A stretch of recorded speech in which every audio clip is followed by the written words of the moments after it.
Hi,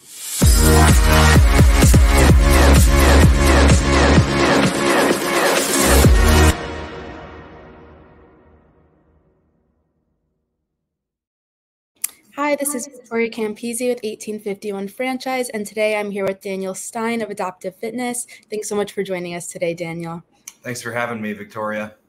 Great. So to get started, can you just tell me a little bit about your journey in franchising and how you got into it? Yeah, absolutely. So I'll start from the beginning. So I was diagnosed with a learning disability at the age of 4, and my parents got me involved in sports, and that led to me working out. And after high school, a mentor of mine actually had a vision from God where he saw me working with kids and adults that had disabilities. And so that led me to starting our company, Special Strong, in 2016. And we grew pretty quickly over the years. And around 2020, we had a video that went viral.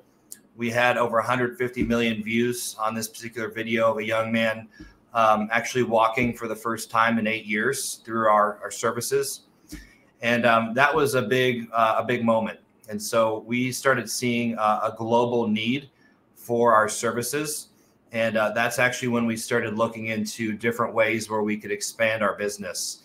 And so we considered doing a company-owned expansion where we would hire managers and ultimately expand that way. But because we were a small company with not a lot of capital, we heard about franchising. And one of the things that attracted us to franchising was it didn't require as much capital as having to pay, a bunch of salaries for different locations across the U.S. And one of the things I also liked about it was with my leadership style, I would prefer to just give the ball to somebody else and say, go run with it.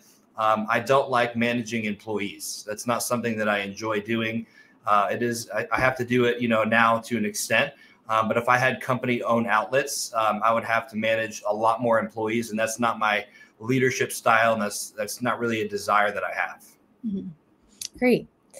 What unique approaches or innovations have you brought to your role?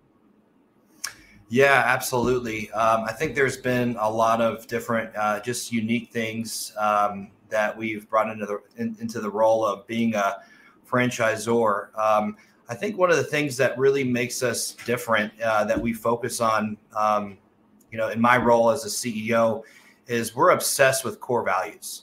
And when I say obsessed, I mean we talk about core values all the time. And unfortunately, so many companies have their core values listed on a wall and they never go anywhere. And when I started in franchising, I received a lot of mentoring. And one of the biggest things that they told me was, don't take the wrong people into the system. And there's going to be this temptation, especially in the beginning when you really need the cash, to sort of make exceptions and allow people to come into the system who may not share your core values. And that's one thing that I really brought into this role was a dedication to our core values, not only for me as a leader, but from top down. Our entire company is really obsessed with our core values. Nobody comes into our company without having memorized our core values and reciting them back to us. And I think that's one of the most innovative things that we've done. And the reason I say it's innovative is because I don't see many companies really obsessing about their core values. I've been a part of in my previous career, I've been part of a lot of great companies, and I never heard anything talked about core values. And these are, multi-million-dollar companies making hundreds of millions of dollars, never talking about their core values. So that's why I consider it very innovative and unique. Mm-hmm, definitely. What are your aspirations within the franchise world? Yeah, absolutely. So obviously we want to grow, we want to scale. We have 10 locations now, and really, many of you have probably heard of Special Olympics, and they're very well known. And they're really well known for providing sports, to people with special needs. And really, franchising is the vehicle for us to become nationally known, like the Special Olympics, but for adaptive fitness. And so what does that look like, in terms of numbers? over the next 10 years, we will award 300 locations. And we've just been building a very strong foundation over the last 3 years that we've been franchising. But we're really at a great place now where we can really start to really, start accelerating quickly. We have a strong foundation to do that now. And so those are really our aspirations. And it's really all, it's all based on one thing for us. And so, we want to help as many people as we can. And so, we look at revenue numbers and goals like that, and we have big revenue targets, but revenue is just a reflection of how many people you're helping. That's our mindset when it comes to revenue. So if I'm making $100,000, then I'm basically providing that much value to $100,000 worth of people. But if I'm making $100 million, I'm providing a lot more value to a lot more people. And that's really our heart, is to help the masses. We don't have any competition. We are the pioneer. We are the leading innovator in the industry right now for adaptive fitness. We own the domain adaptivefitness.com. Nobody else owns that but us. And we're going to, this is going to be a movement. Everybody, CrossFit, okay, you look at CrossFit. Nobody knew what CrossFit was 20 years ago. If you said the term CrossFit, people would have looked at you like, what are you talking about? But now CrossFit is actually a created, branded term. And, you look at Chick-fil-A and they've branded this term, My Pleasure, right? And we're going to be doing the same thing, but for adaptive fitness. So when you think of adaptive fitness, you might not have necessarily a place to go in your mind to associate that with anything, but you will over the next 10 years through our franchising vehicle as we scale. Awesome. How do you see the franchise industry evolving?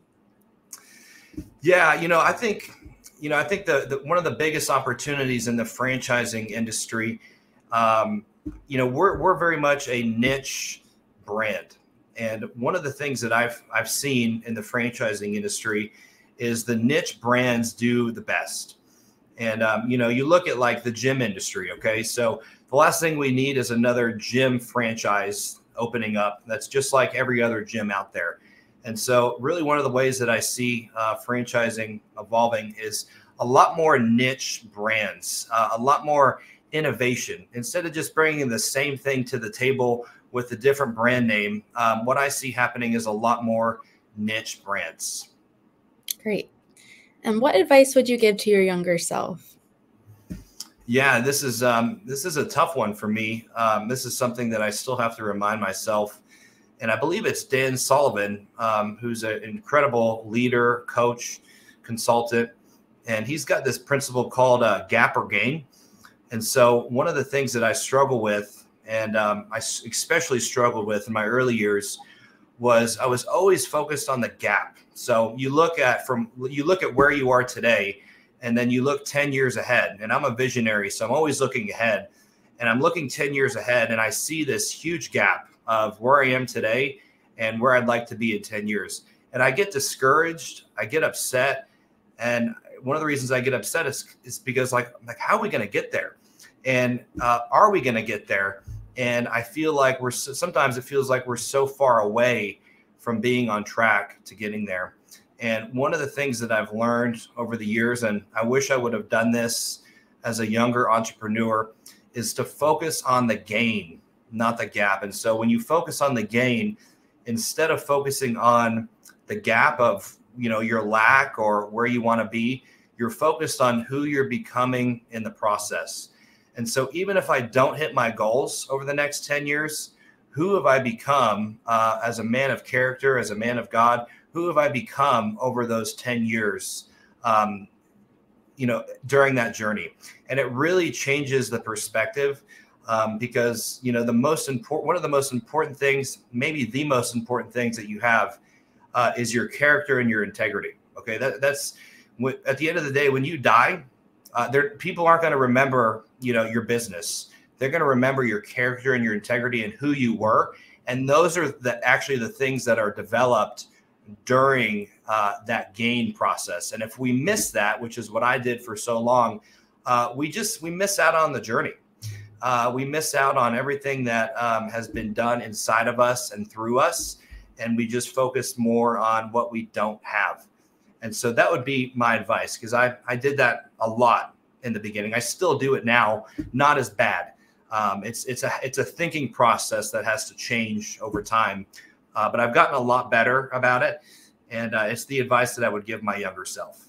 Awesome. It's great advice. Well, that's everything I have for you. Thanks so much for your time. Thank you so much.